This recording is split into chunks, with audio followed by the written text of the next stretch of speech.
Yeah, I think there probably is. Jen, what do you see as most interesting or troubling or whatever for yourself at this point?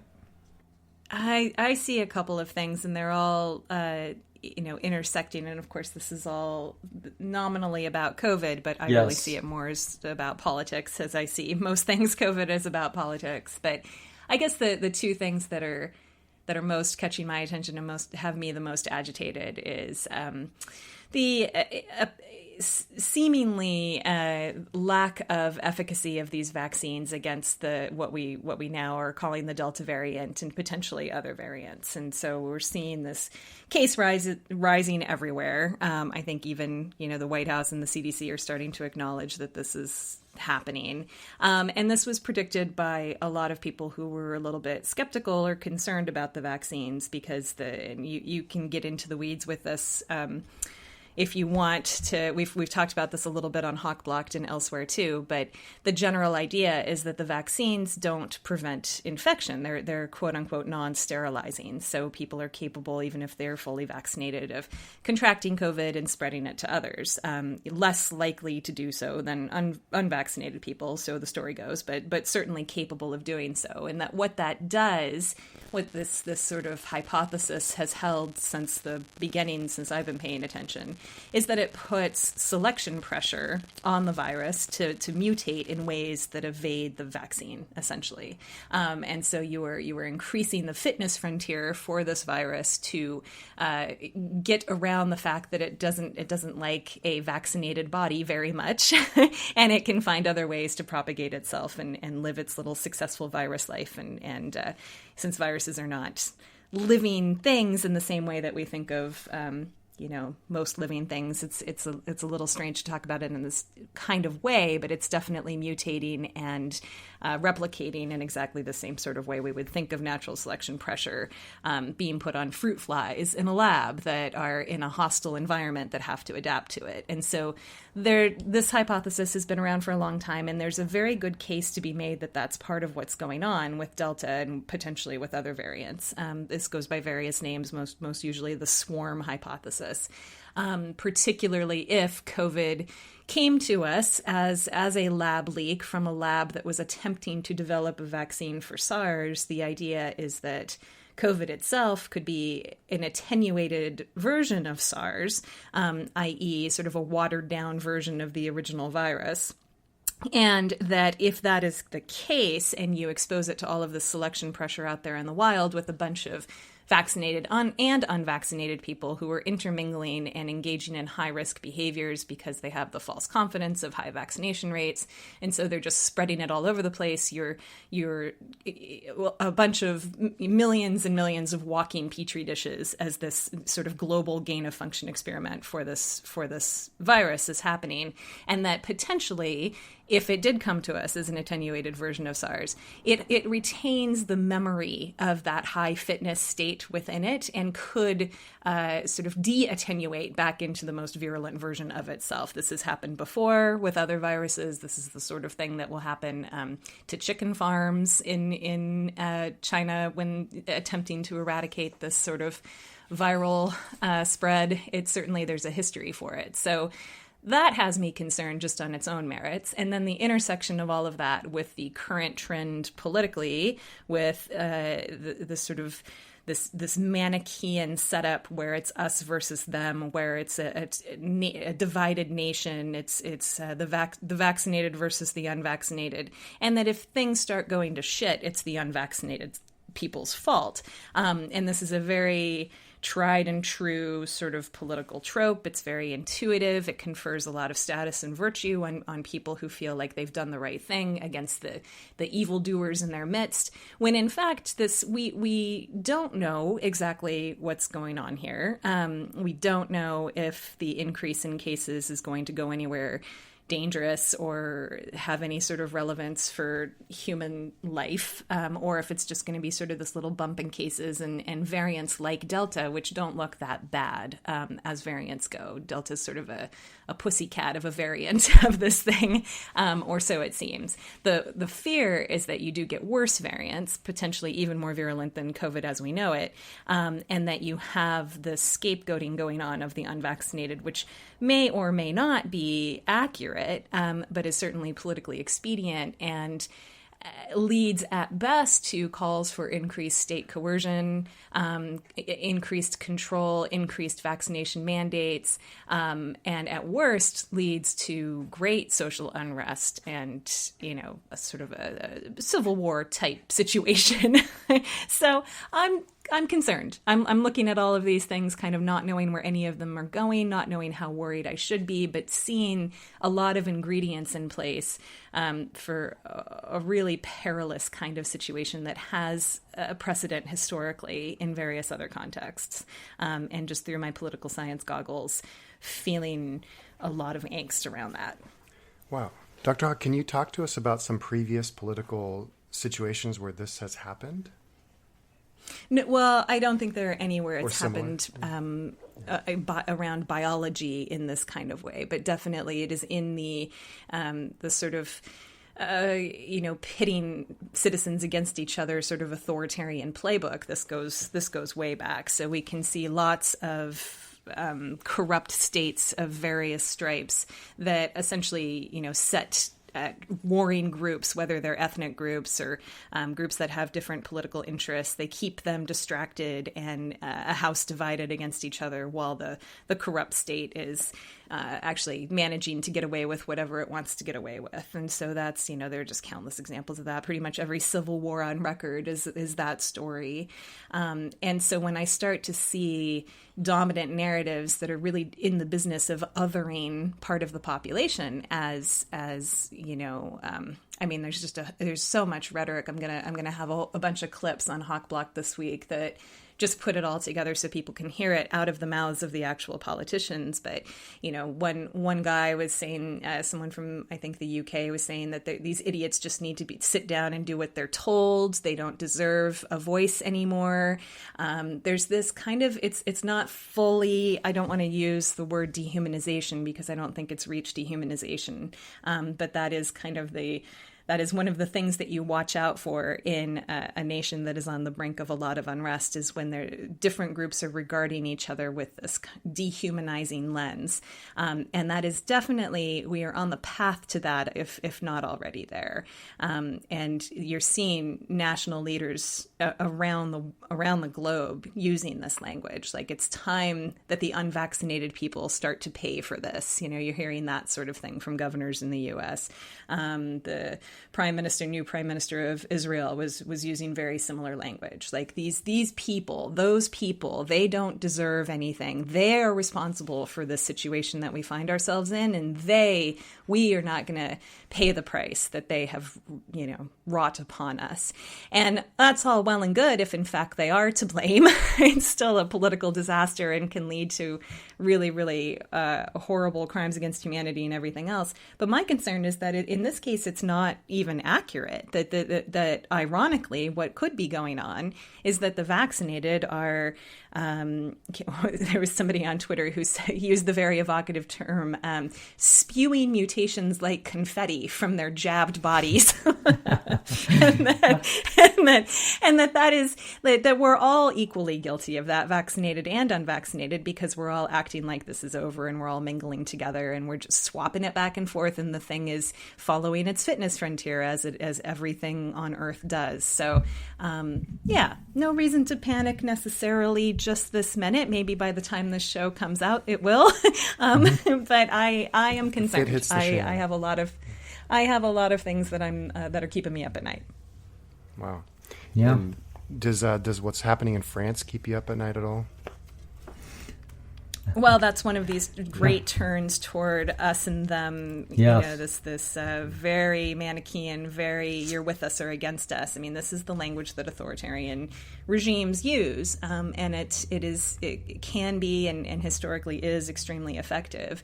And you're seeing enormous protests, including in France, around the globe. In my beloved Australia, we saw these enormous protests the other day, this weekend, July 24th, that were met with significant violence from the state. You know, these videos of these police beatdowns in you know, the square where we stayed, Doug. You know, I'm looking at these buildings and I'm recognizing, oh my God, that's our cafe. That's where we had the acai bowls. You know, it's like this sort of very surreal experience to see my favorite city in the world having this experience. And then the fallout from that is the premier of New South Wales is taken to the airwaves and is saying, I'm disgusted. She used that word. I'm disgusted by these people. I'm disgusted by this behavior. This was in response to really draconian lockdowns, you know, really locking about 1 million citizens essentially in their homes in response to, I believe, 2 COVID deaths and something like 100 cases. And so understandably generated some protests, and the backlash has just been this disgust and you know, we're going to identify each one of these 3,000 protesters, and they're looking at the footage and they're trying to ID people, and they're encouraging people to snitch if they know that they had a neighbor that went to the protest. You know, there's a special line to report them.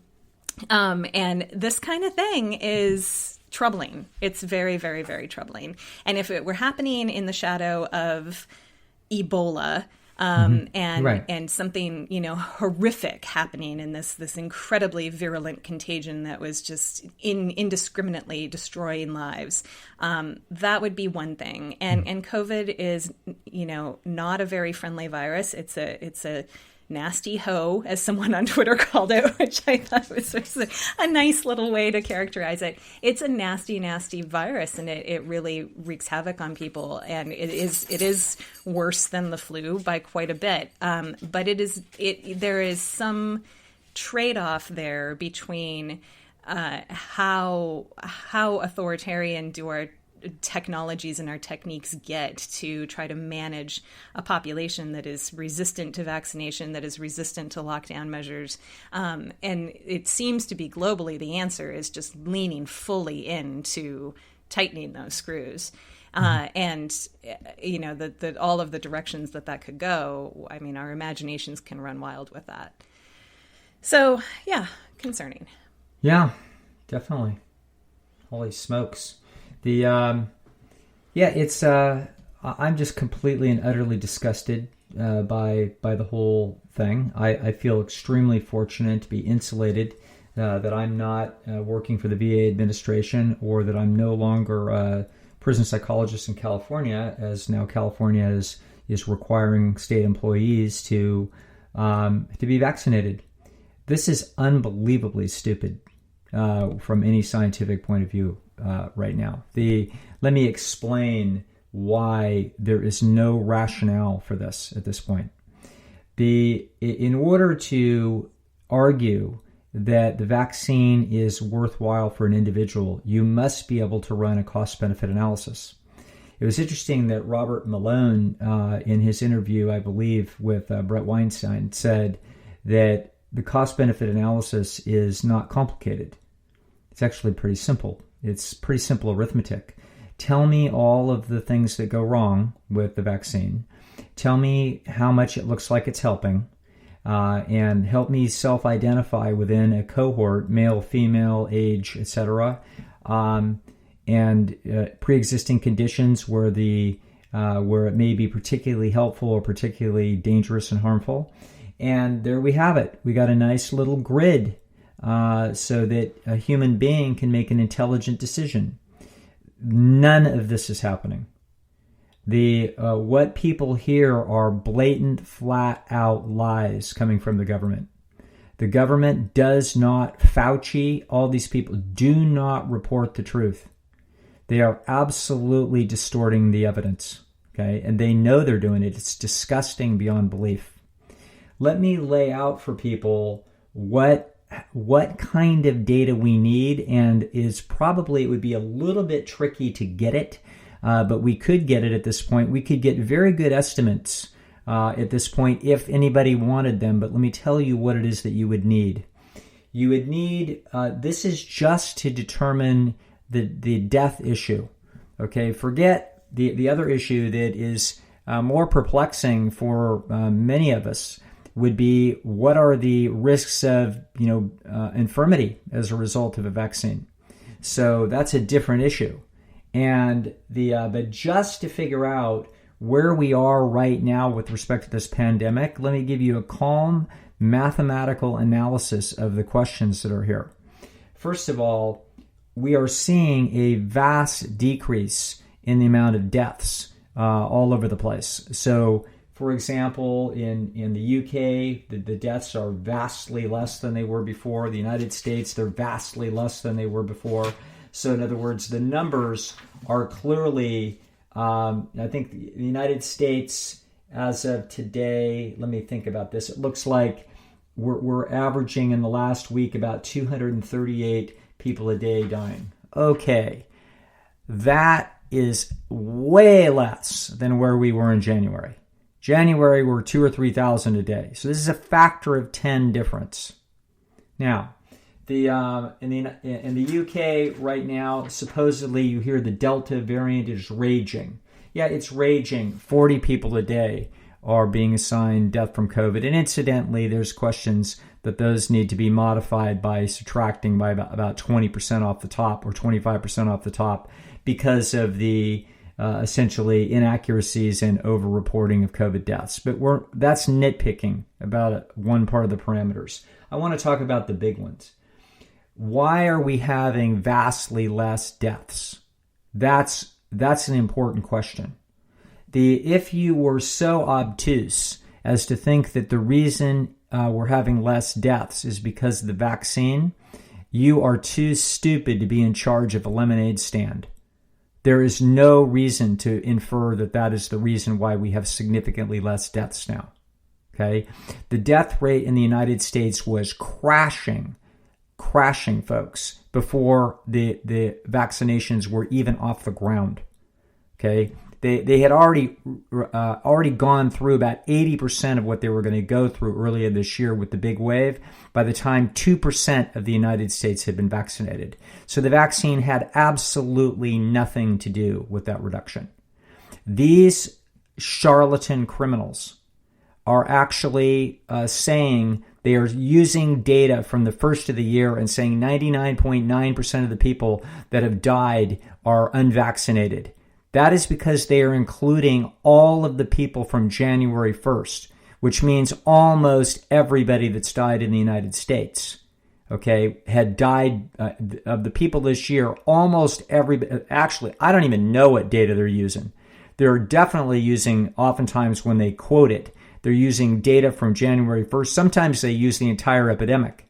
And they throw that data in there too. So you can make these numbers. They are faking, and lying right straight to your face. So first of all, the Delta, there's several reasons why we could be seeing vastly less deaths than we have been seeing. Number one, the Delta variant could be much lighter weight. Okay, it could be a way lighter weight mutation at this point. There's good evidence to suggest that that could be true, but we don't know that that's the reason. All right, but that's one reason. So there's like 4 reasons that I can think of. Second of all, the vaccine could be helping. I actually think it probably is.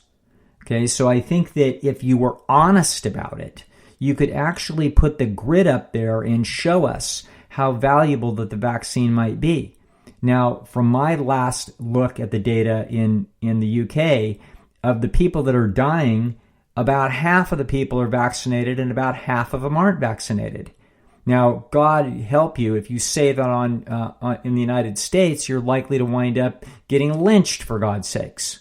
Okay? But the truth is, that's what the evidence shows in the UK.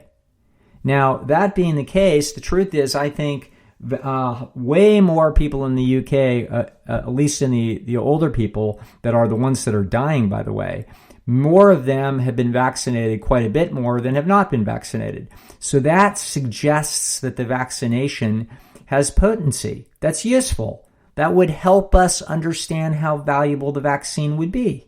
Okay, but we're not getting that. All we get is steamrolled propaganda from a lying state telling us what the numbers are, rather than a good, cold, calculus, actuarial view of this thing.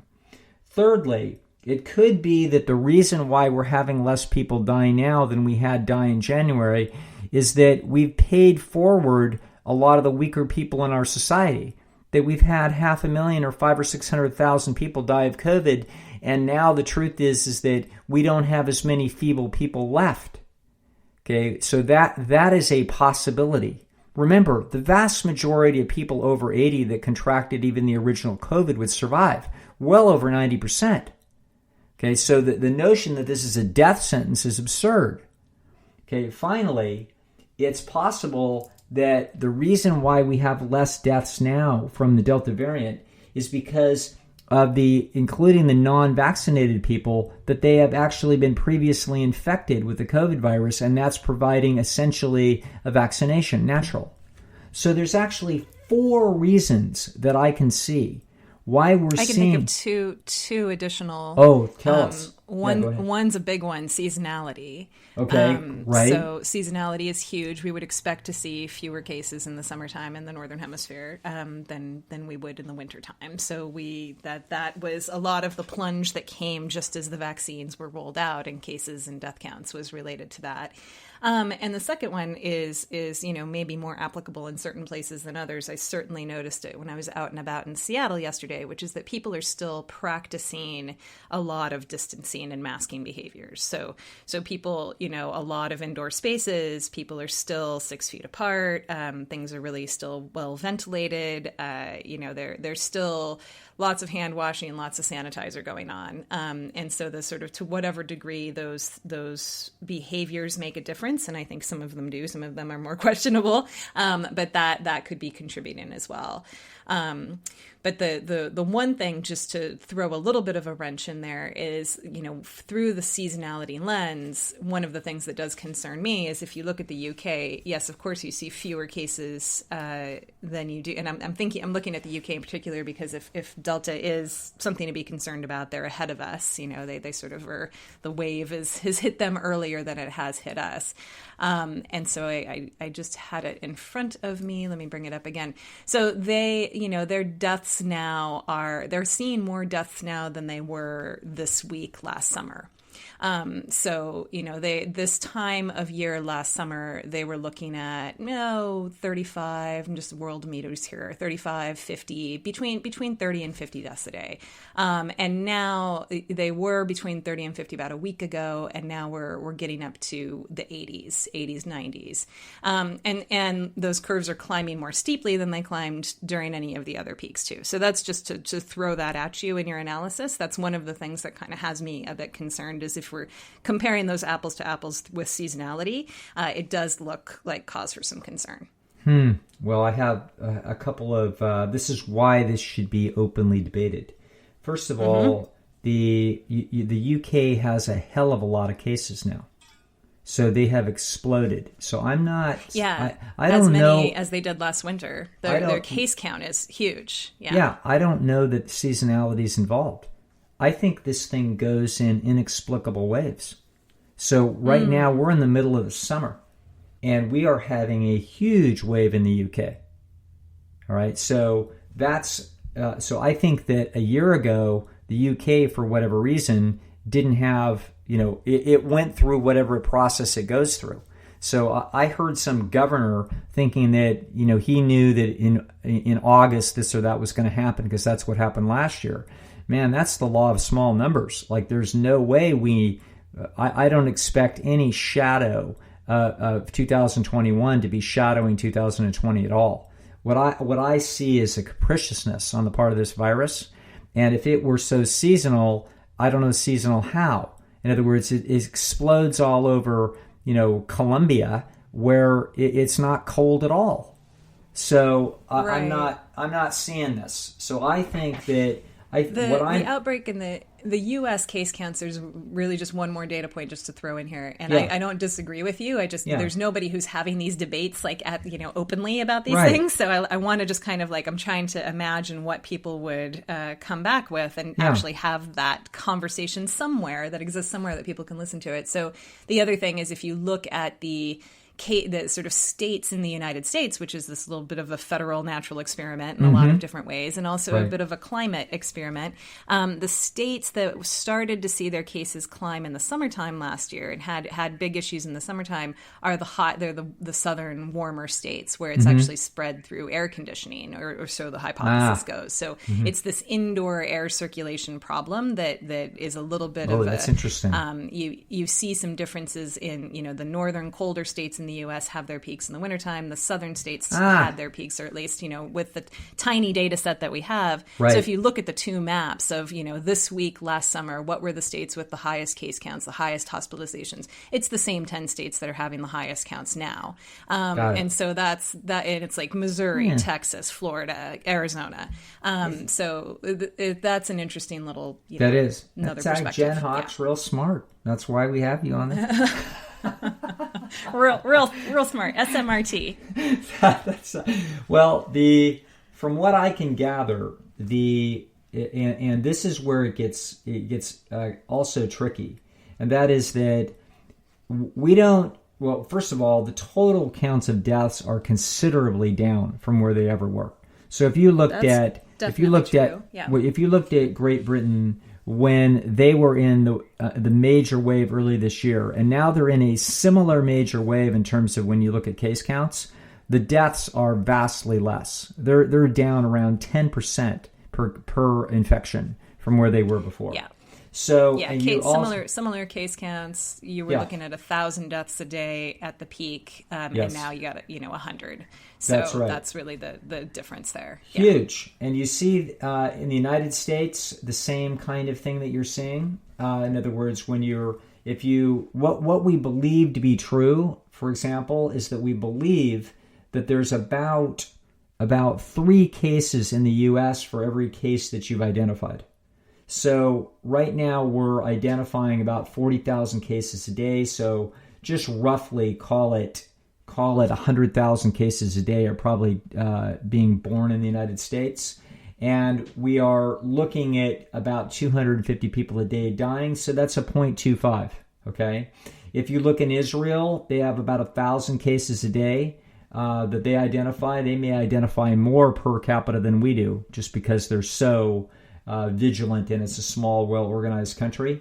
And so they're showing about 1 or 2 deaths a day, i.e. a couple deaths per 1,000. If you are in the UK, you're looking at something that looks very similar. It looks somewhere on the order of 1 in 1,000, 2 in 1,000.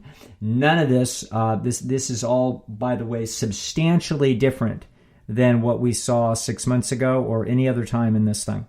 So these numbers are on the order of 1/4 to 1/8. They are indicating a dramatic reduction of fatality. We don't know why the lying government won't tell us, is not interested in getting the right information. What I see is a totalitarian-esque steamrolling of pushing this vaccine on everybody without honestly accounting for a very open and honest accounting of all of the problems that are coming up from the vaccine, all of the reports, very diligent follow-up, as well as a grid that would honestly show that the vaccines are, for all intents and purposes, worthless for young people. So we already know they're lying, and they are absolutely not to be trusted with anything. The notion that people under 18 would even consider this thing is ludicrous, with virtually no deaths at all. And yet they're going to go after these people just, for some ludicrous reason, like this is how you protect your grandmother. Incredible. So I am just beyond belief disgusted with our government and this entire program that they're up to. And I fear, I look at the moral righteousness that's involved here. It's like, really, You're more these young people, for example. I mean, I could go with anybody. It could be also. There's in case anybody's interested, a pretty good. I mean, certainly criticizable as any little slice of science would be. I mean, actually, any science I would present here, I could say you can look at my report and you could say, well, there's all kinds of holes in it. Well, guess what? We haven't even done the most basic cost-benefit analysis on this vaccine, on any of these vaccines. The most basic cost-benefit analysis that must be done before anything receives approval. Nobody is talking about this, and if anybody comes out and starts squawking about where is the cost-benefit analysis, you're immediately anti-vaxxer, misinformation, kick you off of social media, you're a bad human. That's incredible. We just want anybody rational wants to not be a member of effectively groupthink and basically say, give me the numbers and don't tell me the lying numbers about 99.2% of the deaths are coming from the non-vax persons. That is bogus. That is a lie. Okay? That is piling data in on top of where it has no business in the analysis. And so then even if it were a significant effect, that effect is almost going to be entirely in the elderly, vulnerable people because that's where all the deaths are occurring anyway. So none of that makes any sense to people under 40, which is half of the population or more.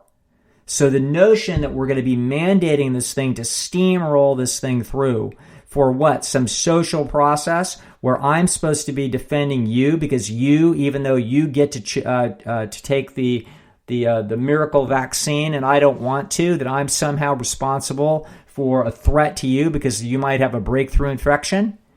This all presupposes that the people that are dying have no complicity and no other chance, not to mention a remarkable lack of interest in any treatment options that the CDC yet still doesn't even publish.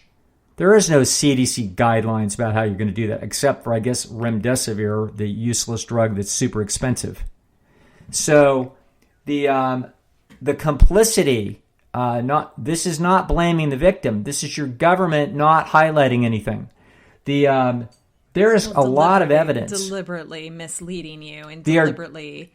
I mean, the thing that gets me politically, what I keep coming back to here is that this is no surprise. The percentage of Americans who are vaccinated, I believe I have these numbers right. I think we have about 60% fully vaccinated of adults over 18. And I think 69% or 70% of over 18 adults or one dose. And that is, if you look at any Gallup poll from the last 18 months, exactly what it's very consistently hovers around 60%. You're going to, depending on the political weather, between 55 and 63% of Americans say that they're willing to be vaccinated. So this is no surprise that you have, a group of citizens who are very skeptical or resistant or whatever their reasoning, whatever their logic, whatever they're waiting to see other numbers. They have religious objections. They have political objections, whatever it is. It's a consistently predictable number. And so whatever they're up to right now, they knew if the whole game hinged on somehow coercing or persuading that 30 or 40% of people, like what was the plan for that? You can't roll out a vaccine program that that 40% of people don't want to participate in without some sort of intended plan to manipulate, coerce, encourage, convince, persuade. So what did that look like? And that just makes all of this incredible push, this incredible propaganda push that's going on really ring hollow to me, and makes me feel like it's about something very much else than convincing people, because they know they're not going to convince these people. They don't have anything new to throw at them. They have the rotten data. They have, at best, I do think there is some, it's not that these things don't work at all. It looks like, they don't work as well as hoped. Sure. And so they work to some degree in some people. That's great. Let's celebrate that. But it's even in some places, there's an argument that it's only, instead of 99%, it's 89%. Okay, well, that's great. Let's lead with that and let people make their decisions rather than transparently trying to drag them into some kind of propaganda process where that there's, let's be very generous and say you've got 40% of Americans who are not so sure they want to get vaccinated. You think you can persuade another 20% of those through some sort of cooked data or really great results, or it's summertime and everybody feels like, hey, this is great. Whatever your plan is. What's your plan for that other 20%? If you need 100% coverage of vaccination for this thing to work, you're never going to get it without really forcing people against their will. I mean, you've got Cuomo today talking about how we need to get out there and knock on doors and convince people. And he uses the phrase, put them in cars and drive them and go get them their shot in the arm. That's the plan. And so, of course, the internet is full of, better cars than trains, sort of response.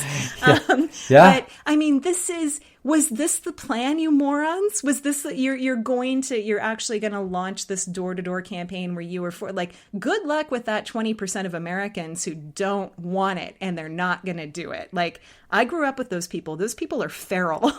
Yeah. You do not want to knock on those doors. They're not going to come willingly with you. Well, so either the plan is that you are going to force them to come with you anyway, or you are setting this whole thing up as a you were conditioning half of the good Americans to blame the bad Americans. I can't see it any other way. I don't know why else they would be doing this, because they know they can't persuade those people. Yeah, I'm so disgusted. I'm disgusted with the mask mandates all over the place. I'm disgusted with the notion, the moral high ground BS, that somehow if you want a vaccine, great, you can go have one. If you feel worried about COVID, go get yourself a vaccine. I don't care. This is not my problem. The fact that I may choose to remain vulnerable to COVID without the benefit of the vaccine, that's my problem. It's not your problem. For you to say that that's your problem and that I am causing you a problem, I'm infringing on your rights, is insane. Okay? And it gets worse when you actually look at the following evidence that you're not going to hear about. And that is that plant-based doctors around the world, those people that work in hospitals and they're exposed to COVID, those people are vastly less likely to wind up with a serious infection than doctors that eat meat. Okay? That evidence exists. That's a big effect size. That was published in British Medical Journal about 6 weeks ago. Okay?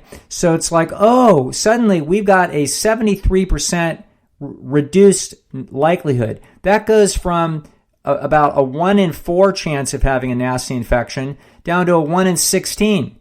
Like, that's not important? So when I look at something like that, what hasn't even begun to be investigated. And so these aren't all a bunch of young people. They're all different ages. When you start looking at that, it's like, okay, you're telling me that I am supposed to get vaccinated even though I do not personally feel threatened by COVID, particularly the Delta variant. If anybody would ever crunch the numbers now, as I look at the numbers, Delta variant looks quite significantly less problematic than the previous variant. Now, do I know that that's true? No, but I sure see death counts crashing. And of course, there are 4 major reasons why those death counts may be less. I don't know what the reason is. Okay, so, but I'm looking at it and thinking, well, whatever the reason is, the death counts are significantly less and per case. Okay, I believe that's true, incidentally, even in non-vaccinated people. Why? Well, maybe it's because a whole bunch of them are personally vaccinated already for a previous exposure. How do I know? Okay. But what I know I don't have is I don't have the equation in order to run a cost-benefit analysis. Okay. So that's what I don't know. So how on earth could I make a rational decision? Anybody right now that thinks they're making a rational decision to get the vaccine or not get the vaccine it may be technically rational, but it's uninformed. Okay? Anybody that right now thinks, no, I know what the facts are, you do not know what the facts are. If you cannot give me the parameters on these 4 major variables, so you cannot explain in any kind of detail that explains what the beta weights are of these 4 parts of this equation, you don't know what is the cause. Okay, so that means everybody out there that is telling you, oh, talk to your doctor. That's the new thing. Talk to your doctor. Talk to somebody that knows. Well, your doctor doesn't know squat. Your doctor wouldn't know whether or not this thing was, how useful it was, with no ability to make this estimation. So no doctor here, everybody knows in the United States, you have no idea how many problems this thing is causing. None. It's the same doctor that prescribes statins, probably, or of course, the same doctor that prescribes Prozac and everything else, Haldol. Okay, so they're well-meaning. They think they know. They don't know. So what we see here is an amazing self-righteous push where people are not saying, well, actually what y'all ought to do is go on a vegan diet and eat a bunch of natural food. If you're elderly and sick and you might be worried about COVID, well, here's the 2 things you need to do. Get yourself a vaccine because the CB on that looks like it's probably good for you. And the other thing you need to do is start eating a McDougall, Esselstyn, Campbell diet. That's what you need to do. Oh, no, we're not going to do that. We're going to say that everybody else, every little school children, 6-month-old people, okay, they need to get the vaccine so that they don't give it to Granny when her vaccine fails her. And why does it fail her? And why does she die from some fairly pretty lightweight virus? Why? Because she's in lousy condition. So this is the 6-month-old's fault. And now that person winds up with a lifetime of disability as a result of a vaccine that she had no chance to run a cost-benefit analysis on. Wow. That's the moral position that is guiding this country right now, and I'm totally disgusted with it. So that's where I stand. And of course, I look at this, and I listen to Jen, who warned me of this a year ago, by the way. Just over here, Cassandrine. That's what I do. A year ago, I was like, no, this is passing. People aren't going to put up with this. People will take their chances. You know what I mean, et cetera, et cetera. And a reasonable notion that, hey, I can see if you're an elderly person, you want to be in a position where everybody around you is careful. You better, pay attention, et cetera, whatever, and take care of your health. All that makes sense. Don't go to a big party, some super spreader event. If you're an elderly person and you are, immunocompromised in some way, fine. That makes sense to me. Here we are a year later, and we are under constant draconian pressure from the government all the way to the cradle. Inexcusable. So I'm with Jen. I feel like there's such a bunch of monetary and political power interests here. It's so convoluted and interconnected. I don't even know who's running the ship. I just know that it's dirty. That's what I know. And undoubtedly, there's a lot of well-meaning people on that ship that have their oars in the water, pulling for the state because they are uninformed but believe. Okay, that actually summarizes a lot of doctors that I know. They are all pro-vaccine, thinks everybody should get it, swearing up and down that it's safe. They have no idea what the cost-benefit analysis looks like. They couldn't possibly draw it up because the data isn't in evidence. Okay, so they are uninformed believers. That's what they are. Okay, and if you are and of course, it's a difficult decision for any individual because it's like, well, what should I do? You know what I mean? You're uninformed on either side of the equation. Well, me personally, never make a big decision when a small decision will do. Okay, you're now looking at a virus that looks like it's got right now somewhere between 2 and 3 times the typical death rate of the flu. That's what it looks like. Okay, and it could be worse than that. I think it was twice as bad as that. I think it was maybe a 0.5, 0.6 kind of animal earlier. It looks like it's a 0.2, 0.3 animal now.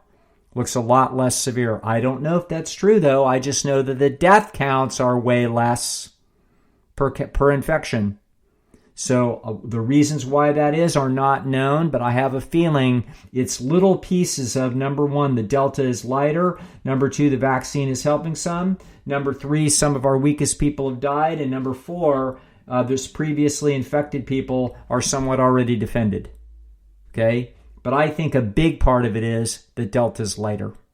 That's what I think is likely. And I think that's true because it's my understanding that when these viruses are deeper into the lungs, they are inherently more dangerous, but they're not as easily spread. When they are more active in terms of upper respiratory infections, like the current Delta variant apparently is, they are not as dangerous in terms of they're not as deep as and insidious, and they are likely to be lighter weight, more like flu, cold, etc. Things that pass really easily and are good gene replicating vectors, but not as lethal to the host. So, do I know that this is true? No. This is just a swirling cauldron of factoids about biology and the data here that's running through my head. Have I had anybody that's been able to synthesize this and give me this equation? No. And I've been listening, I've been looking, and all I see is propaganda. So that's what I have to say. Jen, what do you think?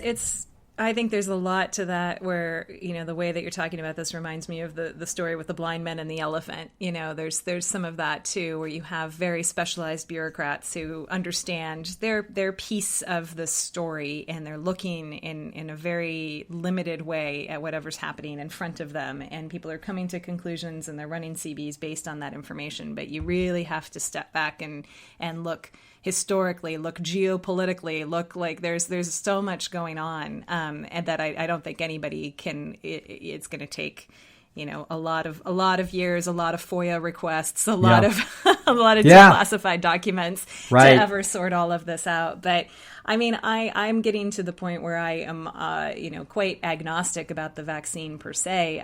I don't know how important it is going to be in the long term to the things that we care about, because I think you have three key problems that are emerging and in front of us right now. You have, significant evidence of direct harm from this vaccination rollout that there's definite harm that is happening. We don't know how much.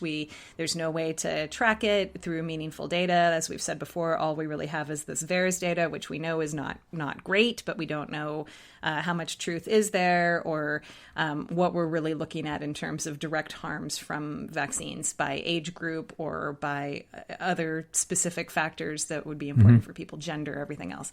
So you've got that. You have what looks to be quite short-lived immunity from the vaccine. So you already have the CDC recommending boosters for elderly and vulnerable populations, which, a couple of months ago, it's like, no, that's never going to happen. That's conspiracy talk to suggest as much.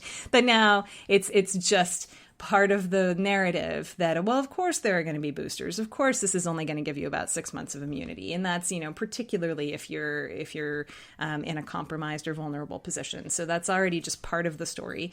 And because of that, largely because of this sort of limited protection, and because it's working at this fairly superficial level of your immune system, the possibility and the likelihood, I would think very high likelihood of viral mutation and immune escape that is essentially training wheels for producing variants out there in the wild. And the potential havoc that those could wreak on the population. And all of this intersecting with this insane politics of coercion and repression and censorship and everything else that's happening.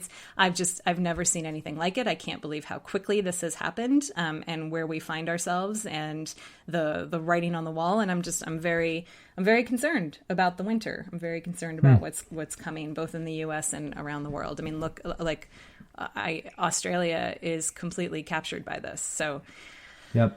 Yeah, I have another comment to make. I want to plant my flag in the ground. I believe I could be wrong, but I believe the doc in Israel has the problem solved. So I think the doctor in Israel, medical researcher in Israel, actually knows how to treat COVID. And this is using a specific. They've got a name for this particular drug that they have known about, and it's a useful mechanism for, I guess, treating cancer in lungs, or I can't remember, breast cancer or something.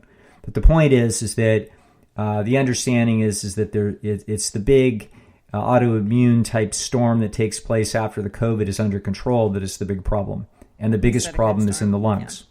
Okay, and so it turns out that he's got a method that can go in there, instead of treating the whole body, you just use an inhalant for 5 minutes a day for 5 days, and it turns out that this works beautifully.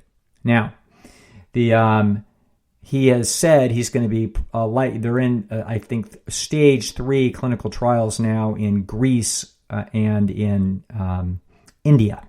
Okay, so my worry when I heard about this a few months ago was that somebody, Pfizer would just hand him a check for $40 million and he'd go away, and we'd never hear about this thing. So but I don't think that's going to happen. In other words, they're using these arms worldwide. They're going to do major research. We're going to find out. That starts rolling in August. We're going to know the end of this. They're going to know this story by probably, no later than the end of October. They are planning to actually request in probably December or January emergency use authorization for treatment in the United States. Now, I'm going to be fascinated to watch what happens with this. Okay, so what is Big Pharma and our big government going to do when it turns out the problem is solved, and any COVID variant can be, because it works similarly and is dangerous on the same systems, turns out it can be knocked out by this treatment? This is going to be really interesting to watch. So stay tuned for what could be one of the most fascinating stories in modern world history. If it turns out, and I don't think this Israeli group is going to back down, because there's going to be plenty of funding. The Israeli government is extremely proud of the fact that they may have solved the crisis. Whoever this doc is a long-time researcher. And that guy, if he's not human, if he and his group don't understand the incredible prestige and great value they've given to the world, and a Nobel Prize in the offing. So I don't see them taking a check, okay? So this is going to be an interesting story. If it turns out it's a dud, we'll find out. But you know what? I'll bet these trials are run honestly. That's why I wouldn't run them in the United States if I were them.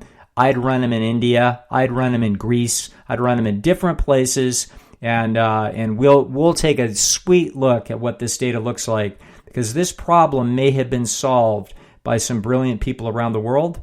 And if it is, then what are we going to do with the big dragon state that we have now behind us? It'll be an interesting theater.